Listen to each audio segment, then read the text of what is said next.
சமூகம் உனக்கு முன்பாக செல்லும், நான் உனக்கு இளைப்பாறுதலை தருவேன். இதை நம்ம நிறைய பார்த்துருக்கோம். வண்டிகள் எல்லாம் என்ன செய்வோம், இந்த ஸ்டிக்கரை வாங்கி எல்லா கார்லயோ வண்டிலையோ டூ வீலர்லயோ நம்ம ஒருத்தர் நினைச்சா முதல்ல வாங்குற ஸ்டிக்கர் தான் இருக்கும், என் சமூகம் உனக்கு முன்பாக செல்லும். அப்ப என் சமூகம் உனக்கு முன்பாக செல்லும் அப்படின்னா என்ன அர்த்தம் அப்படின்னு நம்ம பார்க்கும்போது முதல்ல சமூகம் தான் என்ன, சொல்லப்படுகின்ற சமூகம் என்ன அப்படின்னு நம்ம கொஞ்சம் யோசிப்போம். ரெண்டு வகையான சமூகம் இருக்கு.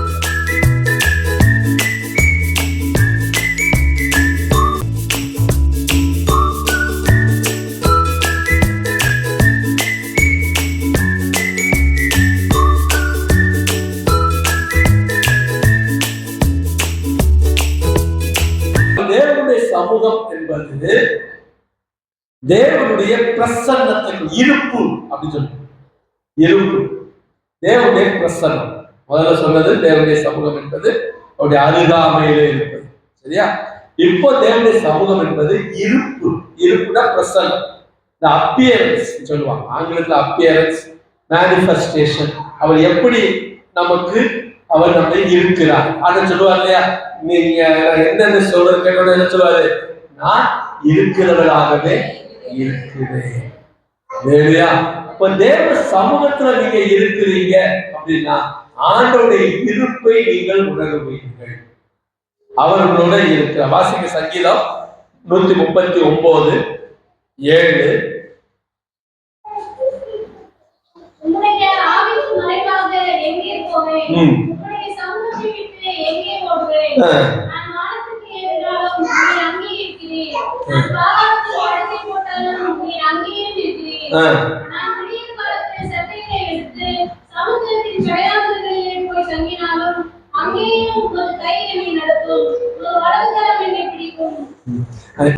இதுக்கு பேர் என்னது? ஆண்டவர் சர்வ வியாபி. சர்வம்னா எல்லா இடத்துலயும், வியாபினா வியாபித்து இருக்கும். வியாபிக்கிறது வடக்கு மொழி சொல்லு. வியாபித்து இருத்தல் அப்படின்னு சொன்னா நிறைந்து இருத்தல். இருக்கிறது மட்டும் இல்ல, நிறைந்து இருக்கிறது, ஃபுல்லா இருக்கிறது. காற்று எப்படி இருக்குது? எங்கேயாவது கொஞ்சம் கம்மியா இருக்குதா? எல்லா இடத்துலயும் இருக்குது. அது மாதிரி எல்லா இடத்துலயும் தேவன் இருக்கிறார். அவர் எங்கும் இருக்கிறார். அதுக்கு ஆங்கிலத்துல என்ன சொல்லுவாங்க அப்படின்னா ஆம்னி பிரசன்ஸ் அப்படின்னா சர்வ வியாபி, எங்கும் நிறைந்திருப்பவர். அவர் தேவன் எங்கேயும் நிறைந்திருக்கிறவராக இருக்கிறார். ரெண்டாவது காரியம், அவரை அங்க கொண்டு போய் இதை கொண்டு போய் இப்போ ஒரு கப்பு இருக்கு, இதுல இந்த தண்ணியை ஊற்று அப்படின்னா இந்த தண்ணி நிறைஞ்சிடும். இந்த டம்ளர் முழுவதுமாக தண்ணி இருக்கு, அப்படிதானே? இந்த டம்ளர்ல தண்ணி ஊத்துறேன்னு வச்சுக்கோங்க. தண்ணி ஊற்றி நிரப்பிட்டா டம்ளர் முழுவதுமாக தண்ணி இருக்கு. இந்த டம்ளருக்குள்ள இருக்கிற தண்ணி சர்வ வியாபி, எங்கும் இருக்கு, எல்லா இடத்துலயும் இருக்கு. இப்படி ஆனா அதை ஒருத்தர் செய்யணும். இப்ப ஒரு இதுல நீங்க பார்த்திருப்பீங்க, இந்த ராட்டனம்லாம் சுற்றும் போது பார்த்திருப்பீங்க, ராட்சச ராட்டனம்லாம் போய் காட்சி. ஒரு சேர்ல போய் உட்கார்ந்தோம்னா போட்டோம்னா என்ன செஞ்சுவாங்க, லாக் பண்ணிடுவாங்க, அங்கிட்டு அசையக்கூடாது. அதே போல ஆண்டவரை கொண்டு போய் ஒருத்தர் இந்த இடத்துல வச்சு நீங்க எங்கேயும் நிறைந்துன்னு சொன்னாங்களா? இல்ல, அவர் சுயமாகவே நிலைத்திருப்பார். சுயமாக அவராகவே அவரை எல்லா இடத்திலும் நிலைத்திருக்கிறார். அதனால அவர் சர்வ வியாபி, எங்கும் நிறைந்திருப்பவர். ஒரு காரியம் உங்களுக்கு நான் கற்று சொல்றேன். இந்த சர்வ வியாபி என்கிற வார்த்தை வேதாகமத்துல கிடையாது. வேதாகமத்துல சர்வ வியாபின்னு கிடையாது, இல்லை. ஆனா நாம ஒரு பேச்சு வழக்குல அதை என்ன செய்யறோம், ஒரு புரிதலுடைய அடிப்படையில அதை நம்ம என்ன செஞ்சுக்கிறோம், பயன்படுத்துகிறோம். என்ன? தேவன் எங்கும் இருக்கிறார். புறஜாதியார் மத்தியில ஒரு கேள்வி, ஒரு சத்தியம் இல்ல, ஒரு வார்த்தை சொல்லுவாங்க. தேவன் எங்க இருக்கிறார்? தூணிலும் இருக்கிறார், துரும்பிலும் இருக்கிறார். இந்த தூணில் இருக்கிறாரா அப்படின்னு கேட்பாங்க. ஆமா, அந்த தூண்ல இருக்கிறாரு அப்படின்னா போய் உடைச்சு பார்ப்பாங்க. அதுக்குள்ள இருந்து போது அப்படின்னு அதை ஒரு வித்தியாசமா சொல்லிட்டு இருந்தாங்க. இந்த தூணில் இருக்கிறாரான்னு கேட்பாங்க. கேட்டவுடனே அவர் போய் உடைப்பாரு, உடைக்க முடியாது. ஏன் அப்படின்னா அது சங்கர் சிமிட்டினால செய்யப்பட்டது. அப்படி ஒரு ஜோக் சொல்றாங்க அதை போட்டு. அதனால தேவன் தூணிலும் இருக்கிறார், துரும்பிலும் இருக்கிறார் போட்டுக்கா வேதத்துல இருக்கா? அப்ப நம்முடைய தேவன் தூணில் இருக்கிறாரா, தூணில் இருக்கிறாரா, துரும்பில் இருக்கிறாரா? இந்த தூணில் இருக்கிறாரா, இந்த துரும்பில் இருக்கிறார் கேட்டா என்ன சொல்லுவீங்க? இருக்கிறார், இருக்கிறார், எங்கும் இருக்கிறார். தூணிலும் இருக்கிறார், துரும்பிலும் இருக்கிறார், எல்லாவற்றிலும் இருக்கிறாரு. அவரு இந்த பாட்டில்ல இருக்கிறாரா கேட்டா இருக்கிறாரா இல்லையான்றது அவருடைய விருப்பம். இருக்கணுமா வேண்டாமா முடிவு பண்றது யாரு? அவரு, அவருடைய தீர்மானம். இப்ப எனக்குள்ள ஆண்டவர் வந்து இருக்கணுமா வேண்டாமா முடிவு பண்றது யாரு? நானா? அவர் முடிவு பண்றாரு. சரி, ஒழுங்கா பரிசுத்தமான ஒரு வாழ்க்கை வாழ்றான், கீழ்ப்படியில் உள்ள வாழ்க்கை வாழ்றான், உண்மையுள்ள வாழ்க்கை வாழ்றான். இவன் நான் என்றைக்கும் தங்குகின்ற வாசஸ்தலம். அதை முடிவு செய்கிறவர் தேவன். இப்ப தூண் இதுல ஆண்டவர் இருக்கிறான்னு சொன்ன உடனே நாளைக்கு என்ன பண்ணிடுவாங்க? இதை வச்சு ஒரு மாலை போட்டு ஒரு சந்தன தடவி ஒரு இது போட்டு இது தேவனாக மாறி. நம்மளுடைய எண்ணங்கள், கிறிஸ்தவத்தினுடைய வேதாகம சத்திய இறைகள் என்னன்னா இதுல இருக்கிறாரு, ஆனா இது தேவன் அல்ல. ஏன்னா தேவன் இருந்தா அவன் நம்ம என்ன செய்யணும்? அவன் நம்ம ஆராதிக்கணும். தேவன் இருக்கிறாருன்னா அவர் ஆராதிக்கணும். தேவன் இதுல இருக்கிறார் அப்படின்னு சொன்னா இதை நம்ம ஆராதிக்கணும். கரெக்ட்? அப்படி மறைச்சு பாக்குறீங்க, ஆமாவா இல்லையா? அப்போ இது படைக்கப்பட்டது, படைக்கப்பட்ட எல்லாவற்றிலும் தேவன் இருக்கு. தேவனுடைய கைமண்ணமும் தேவனுடைய சிந்தையும் எல்லாம் தெரியும். ஆனா அது எல்லாம் தேவன் அல்ல. அவர் இல்லாமல் ஒரு அணுவும் அசைய. எல்லா வானத்தையும் பூமியையும் உண்டாக்கினவர் அவர் தான். வானத்தையும் வானத்தில் உள்ள பொருட்கள், பூமியில் உள்ள பொருட்கள் எல்லாத்தையும் அவர் தான் உண்டாக்கினாரு. சர்வ சேனைகளையும் உண்டாக்குனவர் அவர் இருக்கிறாரு. அவர் இருத்தல் இருக்கிறது, இருக்கிறவராகவே இருக்கிறது. எனக்குள்ள இந்த தண்ணியை போல இருக்கிறார் அப்படின்னு நான் நினைக்கிறேன்னு சொன்னா முதல்ல எனக்குள்ள என்ன இருக்குன்னு தேவன் நான் சமூகத்துல இருந்தால்தான் இதை நினைக்க முடியும். எனக்குள்ள ஆண்டவர் இருக்கிறாரு. ஆக ஆண்டவர் என்ன செய்யறாரு? எல்லாருக்குள்ளயும் இருக்கிறார். சில பேருக்குள்ள மறைமுகமாக இருக்கிறார், சில பேருக்குள்ள வெளிப்படையாக இருக்கிறார். மறைமுகமாக இருக்கிற இடத்துல அவர் பிரசன்னமாக இருக்கிறார். அதை உணர்த்தும் விதமாகவும் அதை வெளிப்படுத்தும் விதமாகவும் மூலமாகவும் செயலாகவும் அதை நாம் செய்யறார், வெளிப்படுத்துகிறார். எனக்குள்ள ஆண்டவர் இருக்கிறார்ன்றது எப்படி வெளிப்படுது? ஒவ்வொரு கிறிஸ்தவ விசுவாசிக்குள்ளேயும் ஆண்டவர் இருக்கிறார் என்பதை எப்படி வெளிப்படுது? 28 கடைசி வசனம், விசுவாசிக்கிறவர்களால் நடக்கிற அடையாளங்கள் ஆவன. வாசிங்க.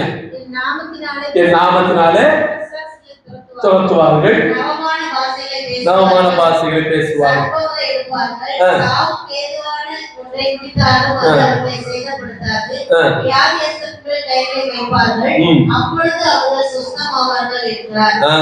அப்போ ஆண்டவர் ஒவ்வொரு விசுவாசிக்குள்ளேயும் இருக்கிறார். இருக்கிறார் என்பது எப்படி வெளிப்படும்? அந்த தேவ சமூகத்துல நீங்க இருக்கிறீங்க என்பது எப்படி வெளிப்படும்னா இது சொல்லப்பட்ட காரியங்கள் உங்களுக்கு என்ன செய்யப்படும்? வெளிப்படுத்தப்படும். அப்ப நான் தேவ சமூகத்திலே வாழ்ந்து கொண்டிருக்கிறேன். எனக்கு நான் ஆண்டவருக்குள்ள வந்த நாள் முதல் அப்படி ஒரு வார்த்தை சொல்லுவாங்க, கேள்விப்பட்டிருக்கீங்களா? நான் எப்ப ஆண்டவருக்குள்ள வந்தேனோ அப்போ நீங்களும் சொல்லியிருக்கீங்களா? எத்தனை பேர் அதை சொல்லியிருக்கீங்க? நான் எப்ப ஆண்டவருக்குள்ள வந்தேன். அதுக்கு என்ன அர்த்தம்? எப்ப ஆண்டவருக்குள்ள வந்தீங்களோ அப்படின்றதுக்கு என்ன அர்த்தம்? எப்ப நான் எல்லாவற்றையும் விட்டுட்டு ஆண்டவரை முழுசா ஏற்றுக்கொண்டேனோ அப்போ. அப்ப எப்போ எல்லாவற்றையும் விட்டு நீங்கள் உண்மையுள்ளவர்களாக பரிசுத்தம் உள்ளவர்களாக நீங்க வாழ ஆரம்பிக்கிறீங்களோ அப்போ. அது எப்போ? அதுக்கு பேர் தான் தேவனுடைய சமூகம் உங்களுக்குள்ளே வந்துவிட்டது. நீங்க தேவனுடைய சமூகத்துக்குள்ள வந்துட்டீங்க அப்படின்னு அர்த்தம். நான் ஆண்டவருடைய சமூகத்துக்கு எனக்குள்ள வந்த நாள் முதல், தேவ சமூகத்துக்குள்ள வந்த நாள் முதல் நான் இதெல்லாம் செய்கிறேன். அல்லேலூயா. அப்ப இந்த இது இந்த சமூகத்தை நான் எப்படி அனுபவிக்க முடியும்? அது என்னுடைய இருதயத்தை தொடும், என்னோட பேசும், எனக்குள்ள மாற்றங்களை உண்டாகும். என்ன செய்யும்? நான் உணர தேவ சமூகத்தை நான் என்ன செய்ய முடியும்? உணர்ந்து கொள்ள முடியும். ஒன்று. இரண்டாவது, அது என்னுடைய இருதயத்தை தொடும். மனசாட்சி சொல்றோம்ல, இந்த இருதயத்தை தொடும். மூன்றாவது, எனக்குள்ளே மாற்றத்தை கொண்டு வரும். இது அனுபவிக்கக்கூடிய தேவ சமூகம்.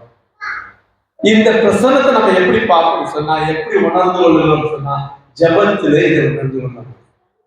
நீங்க ஜபிக்கும் போது தேவ பிரசன்னம் உங்களை நிரப்போம். நீங்க ஜபத்திலே தேவனோடு கூட தேவ சமூகத்தில் இருக்கிறீர்கள் என்பதை உணர்ந்து கொள்ள முடியும். இரண்டாவது, ஆராதனையிலே நீங்கள் இந்த சமூகத்தை உணர்ந்து கொள்ள முடியும். உங்களோடு நீங்கள் தேவ சமூகத்தில் நின்று ஆராதிக்கிறீங்க அப்படின்னா அந்த உணர்வு உங்களுக்குள்ள வரும். நான் நிற்பது தேவனுடைய சமூகத்துல, எனக்கு அருகிலே தேவன் இருக்கிறார், அவருடைய பிரசன்னம் என்னை நிரப்புகிறது, அப்ப எனக்குள்ள ஒரு மாற்றம் உண்டாகிறது அப்படின்னு சொன்னா, ஆராதனையில நீங்கள் தேவனுடைய சமூகத்தில் இருக்கிறீர்கள் என்பதை உணர்ந்து கொள்ள முடியும்.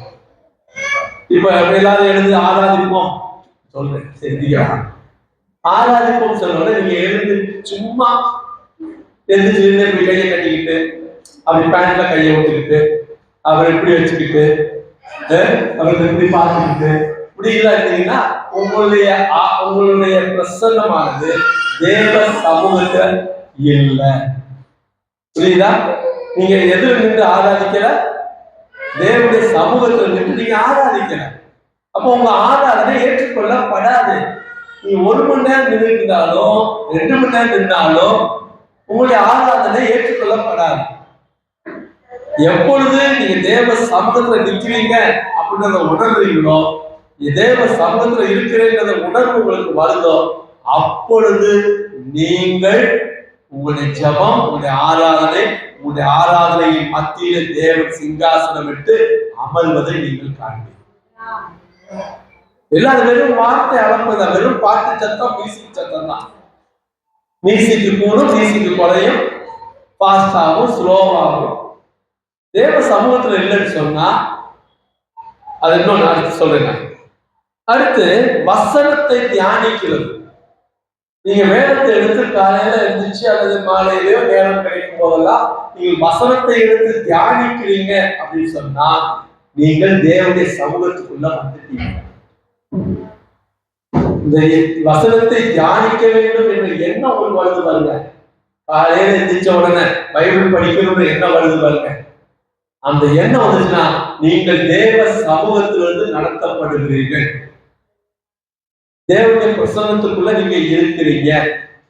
தேவனுடைய அருகாமையில நீங்கள் இருக்கிறீங்க.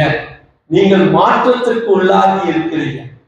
ஒரு மாற்றமும் இல்லை, ஒரு பிரயோஜனம் இல்லைன்னு சொன்னா பைபிள தொடரணும்னே தோணாது. நிறைய பேர் பைபிள் படிக்கவே இல்லை, ஏன்னா எந்த மாற்றமும் கிடையாது. அது இருதயத்தை தொடல, அது இருதயத்தை தொடல. அது தேவன் இருக்கிறார், எங்கும் வியாபித்திருக்கிறார் எண்ணம் கூட கிடையாது. அவர் எனக்குள்ள இருக்கிறார் என்ற எண்ணமும் கிடையாது.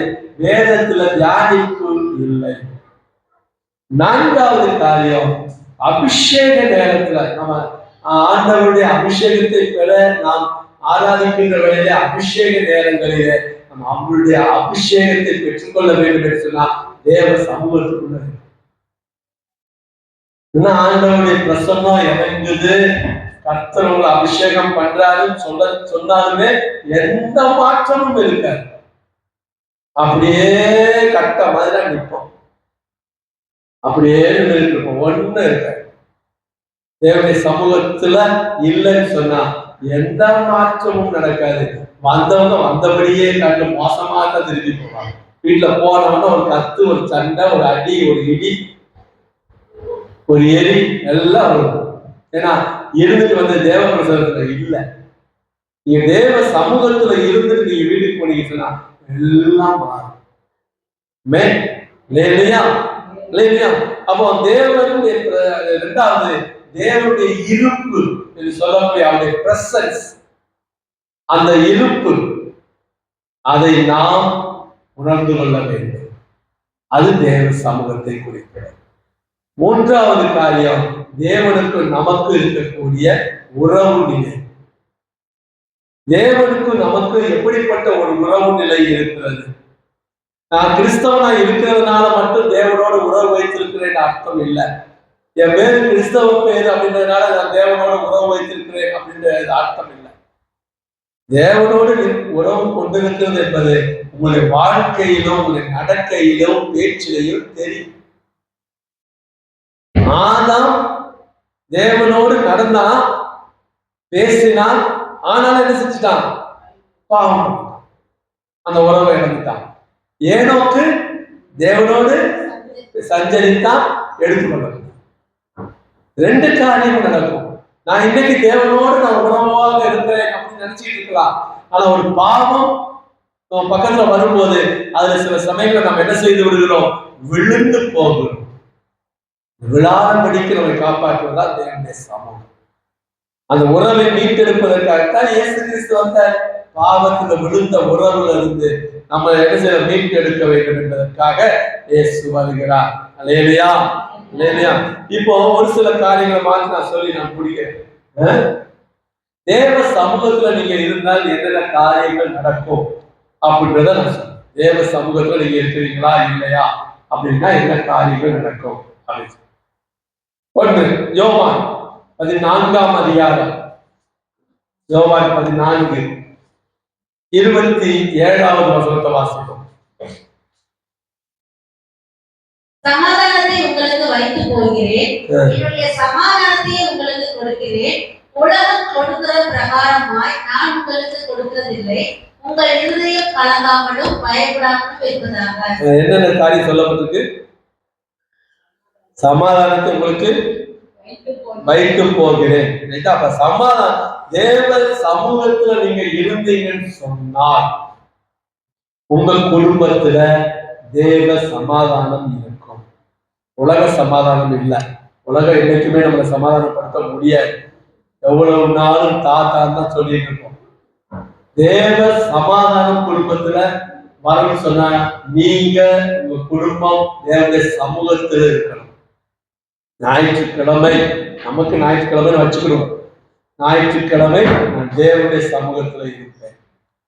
வீட்டிலேயும் தேவ சமூகத்துல இருப்பேன்.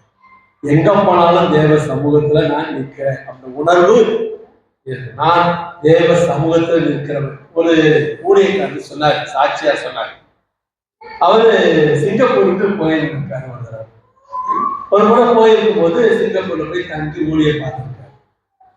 அவர் கிளம்ப வேண்டியது 30ஆம் தேதி அப்படின்னு வச்சு.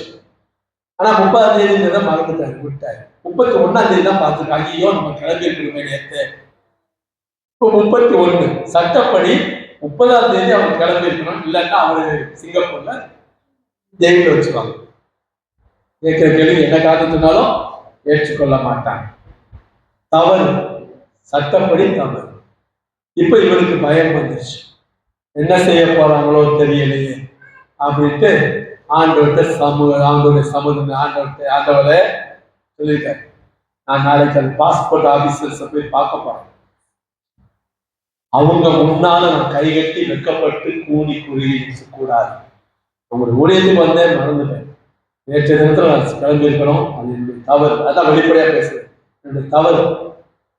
ஆனா உங்களுடைய சமூகத்துல நிற்கிற நானு ஒரு மனுஷனுடைய முன்னாடி நின் கைகட்டி கூடி குறுகி நிற்கக்கூடாது. நான் உங்களை நம்புறேன், நீ செய்வீங்க அப்படின்னு சொல்லி ஜாப் பண்ணிட்டு அந்த ஆபீசர்ஸை போய் பார்க்க போறாங்க. ஆபீசர் பார்த்துட்டு பாஸ்போர்ட்டை வாங்கி பார்த்தாரா, பார்த்துட்டு எல்லாம் பார்த்து சீலை எடுத்து ஓகே நீங்க போகலாம் அப்படின்னா ஒண்ணுமே கேட்கல. அதான் தேவ சமூகத்தில் நிற்கிறதுடைய அற்புதம். நீங்க தேவனுடைய சமூகத்துல நிற்கிற ஆளா இருந்தீங்கன்னா உங்களுக்குள்ள தேவனுடைய பிரசன்னம், உங்களுடைய தேவ சமூகம்னா யாரும் நீக்கி பேச முடியாது, யாரும் உங்களை குற்றப்படுத்த முடியாது, காயப்படுத்த முடியாது. ஆனா அதுக்கு முன்னாடி ஆண்டவர் சமூகத்துல எல்லாத்தையும் வெளிப்படையா என்ன செஞ்சிருக்கிறோம் சொல்லி, எதுவுமே ஆண்டவர் தெரியாது புதுசா போய் தபால் போய் நிற்க கூடாது.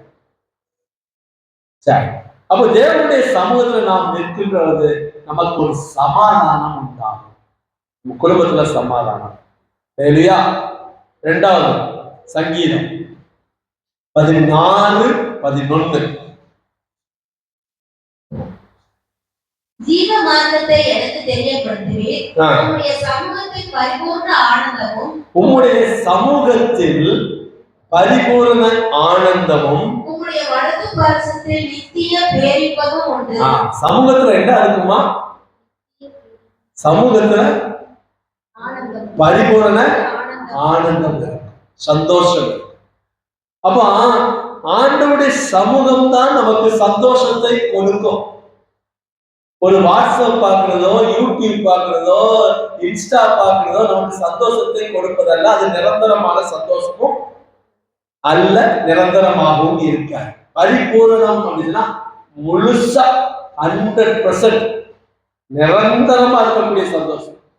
உங்களுக்கு நிரந்தரமான சந்தோஷம் வேணுமா? அப்போதைக்கு அப்போது கிடைக்கக்கூடிய சந்தோஷம் வேணுமா? இன்னைக்கு என்ன நடக்குதுன்னா, இன்னைக்குள்ள பாடம் முடிஞ்சா போதும். அந்த கால பயிற்சி இருக்கு, அன்றைய பாடம் அன்றைக்கு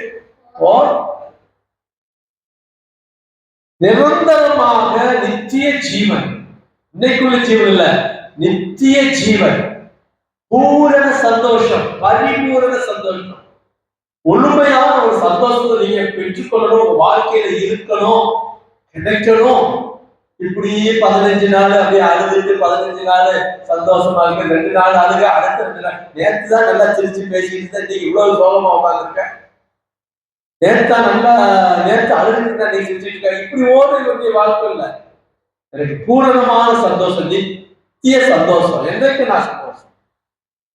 இந்த சந்தோஷம் நமக்கு வேணும் சொன்னா நான் எப்பொழுதும் தேவனுடைய பிரசன்னத்திலும் தேவனுடைய முகத்தை காண்கிறவனாகவும் தேவனுடைய சமூகத்தில் நிற்கிறவனாகவும் இருக்க வேண்டும். அப்போ நீங்க சந்தோஷமா இருக்கணும், எப்பொழுதும் சந்தோஷமா இருக்கும். தேவனுடைய சமூகத்தில் நான் இருக்கிறேன் வேலையா. அப்போ நீங்க உங்களை கொஞ்சம் யோசித்து பார்த்துக்கணும். நான் தேவனுடைய சமூகத்துல இருக்கிறேன்னா கொஞ்ச நேரம் இந்த ஞாயிற்றுக்கிழமை வர்றதா 2 மணி நேரம் தான் தேவ சமூகம். மற்றதெல்லாம் எங்களுடைய சமூகம், எங்களுடைய சாதி சனம். அந்த சமூகத்தையே சுத்திட்டு கடைசி 2 மணி நேரம் வந்து ஞாயிற்றுக்கிழமை 2 மணி நேரம் நான் தேவ சமூகத்தில் இருக்கிறேன். எனக்கு ஒன்றுமே கிடைக்கவில்லை, எனக்கு அது செய்யவில்லை, இது செய்யவில்லை, அப்படி பார்க்கவில்லை, எனக்கு இவ்வளவு கடன் இருந்தது, எனக்கு வேலை இல்லை.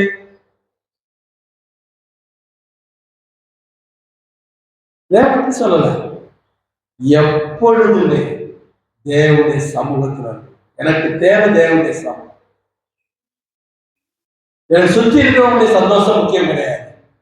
என்னால தேவன் சந்தோஷப்படணும், தேவன் மூலமாக நான் சந்தோஷம். என் சந்தோஷம் உங்களுக்குள்ளும், உங்கள் சந்தோஷம் எனக்குள்ளும் பரிபூர்ணமாக இருக்கும். அசனம் அப்படி சொல்லுங்க.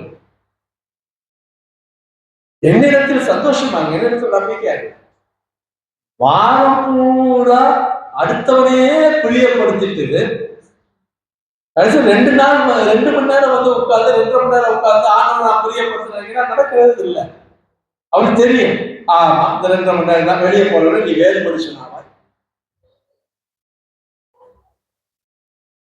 பரிபூர்ண சந்தோஷம் குடும்பத்துல எப்பயுமே ஒரு நிரந்தரமான ஒரு சந்தோஷம் உங்க புருஷன் முகத்துல பார்க்கணுமா? நீங்க தேவ சமூகத்துல உட்காந்து உங்க பிள்ளைங்க முகத்துல வரணுமா? தேவ சமூகத்துல இருக்கணும். அதுதான் பரிபூர்ணமான சந்தோஷத்தை கொடுக்கும். அது தேவ சமூகம் உங்களுக்கு கொடுக்கிற ஒரு காரியமாக இருக்கிறது. 3வது காரியம் மாற்றங்கள். 2 கொரிந்தியர் 3ஆம் அதிகாரம் 18வது வசனத்தை வாசிப்போம். 2 கொரிந்தியர் 3:18. நாம் எல்லாரும் கர்த்தருடைய மகிமையை கண்ணாடியை காண்கிறது போல கண்டு ஆவியாய் இருக்கிற கர்த்தரால் அந்த சாயலில் தானே மகிமையின் மேல் மகிமை அடைந்து மறுரூபப்படுகிறோம். 3வது காரியம், நீங்க தேவ சமூகத்துல நீங்க இருக்கிறீங்க, உங்க குடும்பம் இருக்கிறது. உங்க குடும்பமானது, உங்கள் வாழ்க்கையானது தேவ சமூகத்தினால் மூடப்பட்டிருக்கிறது அப்படின்னு சொன்னா ஒரு மாற்றம் இருக்குது. என்ன மாற்றம் இருக்கணும்? மறுரூபப்பட வேண்டும். மறுரூபமாகணும். கர்த்தரால் அந்த சாயலாகத்தானே மகிமையின் மேல் மகிமை அடைந்து மறுரூபமாகும். திறந்த முகமாய் கர்த்தருடைய மகிமையை கண்ணாடியிலே காண்கிறது போல. திறந்த முகமாய், நான் ஏற்கனவே சொல்லிய முகம் என்பது இங்க அநேக இடங்கள்ல முகம் என்று சொல்லப்படுவதில்ல, தேவனோடு நேரடியாக பேசுவது. அப்ப நீங்க நேரடியாக ஆண்டவரோட பேசி பேசி மகிமையின் மேல் மகிமை அடைந்து நீங்கள் மறுரூபப்படுகின்றீர்கள். இது கர்த்தருடைய சமூகம் உங்களை மாற்றும். தேவனுடைய சமூகம் உங்களை மாற்றும். சும்மா என் சமூகம் உனக்கு, எனக்கு உன் சமூகம், என் சமூகம் உனக்கு முன்பாக செல்லும் அப்படின்னு ஸ்டிக்கர் ஒட்டுறதுல மாறாது. ஸ்டிக்கர் மாற்றாது.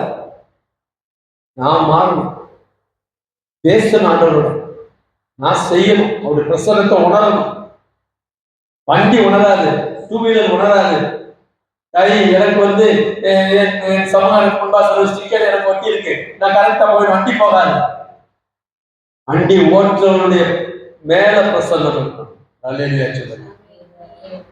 வண்டி ஓட்டி போறவங்க மேல பிரசன்னம் இருந்தாதான் கீழே விழுக மாட்டேன்.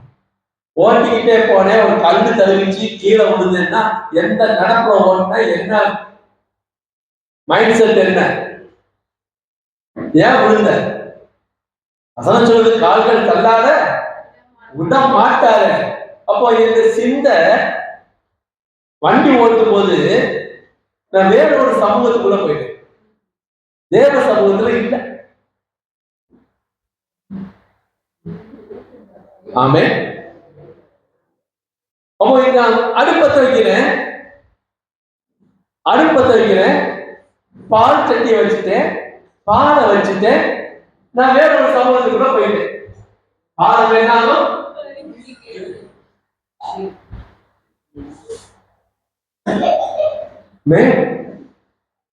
தேவ பிரசன்னம், தேவ சமூகத்தில் பொங்கி வழி, இது தேவ கிருபை பாடப்பட. நான் தேவனுடைய சமூகத்தில் நான் மாற்றங்கள் உண்டாகணும்.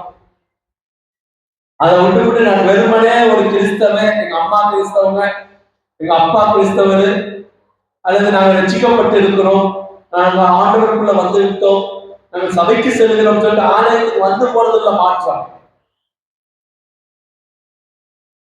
மறுரூபப்படும், மகிமையின் மேல் மகிமை, முகமாய் பேச ஆரம்பிக்கிறாங்க.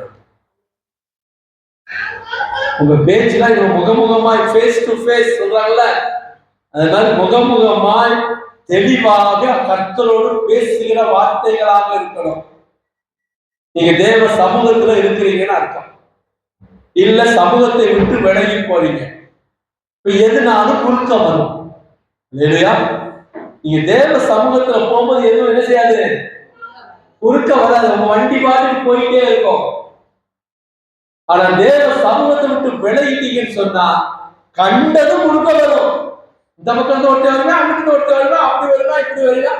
எத்தனை பிரேக் தான் அடிக்கிறது, எத்தனை பிரேக் போடுறது? ஆண்டவர் பார்த்துக்கிட்டே இருக்க. அப்ப ஆண்டவரே, நான் ஓட்டும் போது நீங்க எங்க போறீங்க, என் கூடவே இல்லையா அப்படிலாம் கேள்வி கேட்டு என் கூடவே இருந்தா பாட்டு பாடிட்டு போறேன். அவருடைய சமூகம் என்பது தேவன் நம்மோடு இருக்கிறார். அது மனதில் வைக்கணும். சமூகத்தை விட்டு விலகக்கூடாது இல்லையா? ஆக தேவனுடைய சமூகத்தில் நம்ம என்ன பார்க்கலாம், மாற்றங்களை பார்க்கலாம். அது நம்ம சுத்திகரிக்கும்.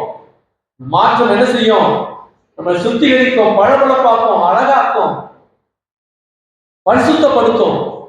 இதெல்லாம் உண்டாகும். ஆண்டவருக்குள்ள வந்துட்டேன் அப்படின்ற அர்த்தம் தேவ சமூகத்துக்குள்ள வந்துட்டேன்னு அர்த்தம். நான் இப்ப எங்க வந்துட்டேன், தேவ சமூகத்துக்குள்ள வந்துட்டேன். அப்புறம் எனக்கு பக்கத்துல இருக்காரு, என் கூட பேசுறாரு, பிரச்சனை எனக்கு வந்துருச்சு. இப்போ முன்பு நான் என்ன செஞ்சேன், அந்த காலத்துல இருந்து தூரமா இருந்தேன். இப்போ நான் எப்படி வந்திருக்கேன், அருகாமையிலே சமீபத்துல வந்துட்டு அவர் எனக்குள்ள வந்துட்டாரு. இந்த சமூகம் எனக்குள்ள இருக்குது. அதுதான் ஆண்டவருக்குள்ள வந்துட்டேன்னு அர்த்தம். ஆண்டவருக்குள்ள வந்துட்டேன்னு சொல்லிவிட்டு நான் 20 வருஷம் ஆச்சு ஆண்டவருக்குள்ள வந்து சொல்லிவிட்டு நான் பழையபடியே இருந்தேன்னா என்னிடத்துல எந்த மாற்றமும் இல்லைன்னா நான் தேவ சமூகத்துல இல்லை. அல்லேலூயா சொல்லுங்க. அதுக்கடுத்து தேவ சமூகம் நமக்கு என்ன கொடுக்கும் அப்படின்னு சொன்னா ஏசாயா 40:31 வாசிங்க. கர்த்தருக்கு காத்திருக்கிறவர்களோ புதுபலன் அடைந்து கழுகுகளைப் போல சட்டைகளை அடித்து எழும்புவார்கள். அவர்கள் ஓடினாலும் இளைப்படையார்கள், நடந்தாலும் சோர்ந்து போவார்கள். ஓடினாலும் இளைப்படையா, நடந்தாலும் சோர்ந்து. இது அடக்கத்துக்கு தான் வாசிக்கிட்டு பாடிட்டு. எப்போ உங்களுக்குள்ள ஒரு தேவ சமூகம், நீங்க தேவ சமூகம் உங்களுக்குள்ள வந்துருச்சு, தேவ சமூகத்துல நீங்க நிக்கிறீங்களோ, என்ன ஓட்டம் ஓடினாலும் உங்களுக்கு களைப்பு வரும். ஒரு ஆராதனையில நீங்க தேவ சமூகத்துக்குள்ள நின்று நீங்க ஆராதிக்கிறீங்கன்னு வச்சுக்கோங்க, 10 நிமிஷம் ஆன உடனே அப்படியே பார்க்க உட்கார்ந்து 10 நிமிஷம் 5 நிமிஷத்துல உட்கார்ந்து சில பேர் எண்ணிக்கையே கிடையாது. தேவ சமூகத்தில் நான் நிக்கிறேன்னு சொன்னா ஓடினாலும் சொல்லுங்க, ஓடினாலும் இளைப்படைய மாட்டேன், நடந்தாலும் சோர்வடைய மாட்டேன், நின்னாலும் உட்கார மாட்டேன்.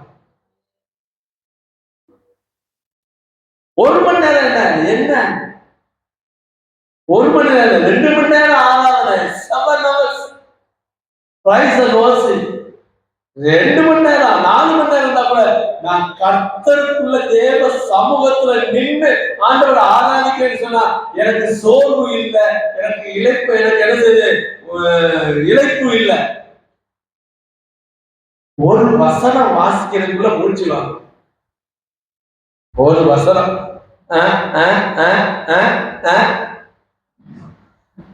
ஏன்னா வேதத்தை தியானிக்கிறதுல தேவ சமூகத்துல இருந்து தியானிக்கல.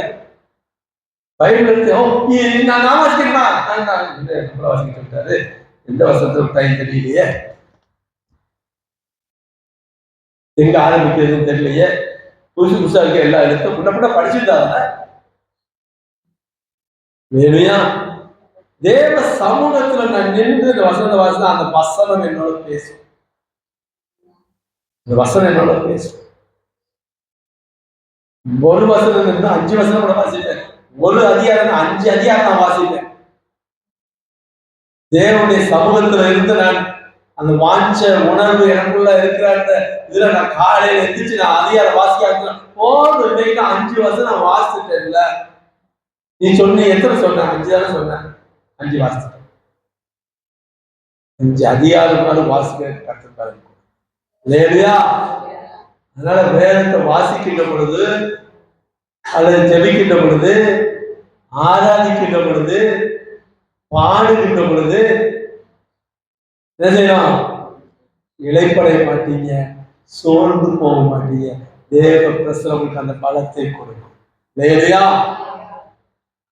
அப்படி சமூகம் ரொம்ப ரொம்ப ரொம்ப ரொம்ப ரொம்ப முக்கியமான, அதுதான் இவ்வளவு நேரம் சொல்லிட்டு இருக்கேன். அவருடைய சமூகம் ரொம்ப முக்கியம், அவருடைய பிரசனம் ரொம்ப முக்கியம். ஏதோ வந்து உட்கார்ந்துட்டு போனது காரியம் இல்லை. அதுக்கு நிறைய இடங்கள் இருக்கு, அதுக்கு நிறைய இடங்களுக்கு அங்க போய்க்கலாம். ஆனா ஆண்டவருடைய சந்நிதியில வந்து நம்ம உட்கார்ந்து சொன்னா, தேவனுடைய சமூகத்துல வந்து நிக்கிறோம் அப்படின்ற எண்ணம் வரணும். அவருக்கு வெளிப்படுவார்ன்ற எண்ணம் வரணும், அவருக்கு பேசுவார்ன்ற எண்ணம் வரணும், அந்த உணர்வு வரணும், அந்த உணர்வோட வரணும்.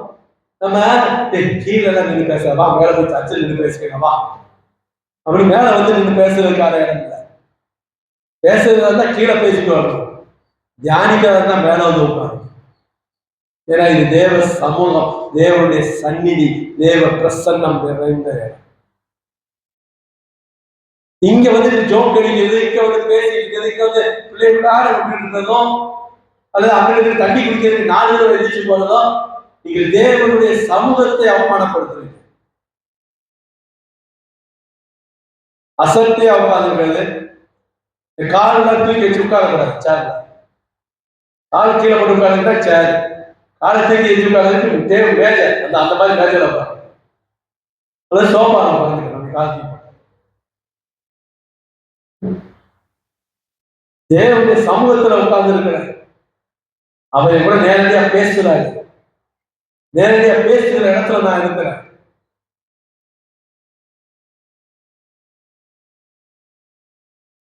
சில பேருக்கு நமக்கு இங்க 6:30 வந்தப்பட சர்ச் பண்ணல நல்ல தூக்கம் வரும். ஒரு கோர்ட்ல கேஸ் போச்சான். அப்போ அந்த போதகர் மேல சொன்னாங்களாம், பாருங்க இவரு பிரசங்கம் பண்றாரு, பாருங்க இந்த சர்ச்சைக்கு நடந்துட்டு தூங்க முடியல அப்படின்னு சொல்லி சொன்னாங்களாம். உடனே அதுக்கு ஜட்ஜி கிட்ட நீங்க என்ன சொல்றீங்க? அவர் சொல்றது ரொம்ப பொய்யுங்க. நான் பிரசங்கம் பண்ணும்போது நிறைய பேர் தூங்கிட்டு தான் இருப்பாங்க. எங்க உள்ளவங்க இங்க உள்ளவங்களே தூங்கும்போது அவங்க எப்படி தூக்க வராம தவிக்க முடியும் அப்படின்னு சொன்னாராம். அது மாதிரி இது விழித்திருந்து என்னோடு கூட செவின்னு சொல்றாரு இல்லையா? பிரசன்னத்துக்குள்ள வந்துதான் மயக்கம் வரலாம், பிரசன்ன மயக்கம் வரலாம் இல்லையா? சொல்லுங்க. இப்ப தேவ சமூகத்தை இழந்து போன ஒரு மனுஷனை பத்தி நமக்கு தெரியும். யாரு சொல்லுங்க, டக்கு ஞாபகம். சிம்சோன் இல்ல? தேவ வாசிங்க நியாயாதிபதிகள் 14:20.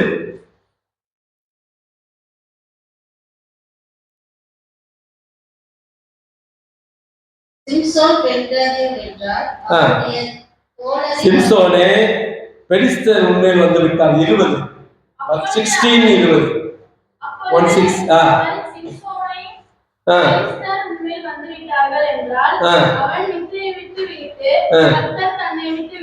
கர்த்தர் தன்னை விட்டு விலகினதை அறியாமல்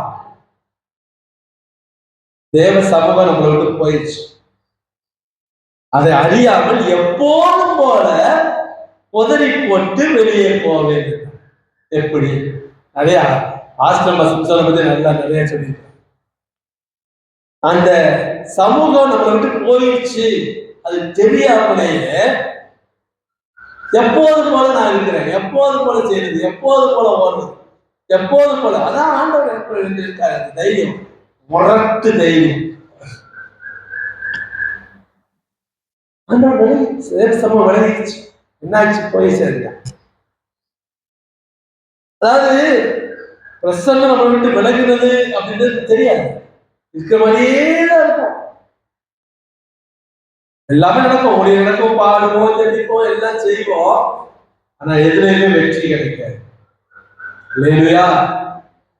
தேவ பிரசன்னத்துல நாம ஒருபோதும் இழந்து விடக்கூடாது. தேவ சமூகத்தை விட்டு ஒருபோதும் விலகி விடக்கூடாது. அது அந்த உணர்வு எனக்குள்ள இருக்கிறார். இந்த உணர்வு எப்பயும் இருந்துகிட்டே இருக்கு. ஆண்டவர் இருக்கிறார், ஆண்டவர் இருக்கிறார். இல்லையா? இந்த சமூகம், இந்த தேவனுடைய சமூகம் இல்லாமல் நமக்கு எந்த வெற்றியும் இல்லை. இல்லையா? நம்ம வெற்றி பெறவே முடியாது. அவருடைய சமூகத்தில் நின்று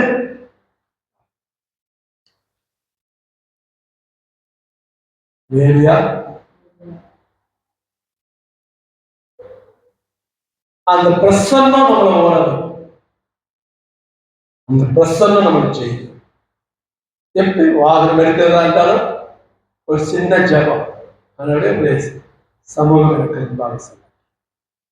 உடைய பிரசன்ன என் கூட சொல்லிட்டு ஒரு சின்ன ஜபம் தான், 2 வார்த்தை தான்.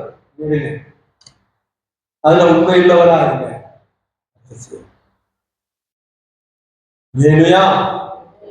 இப்போ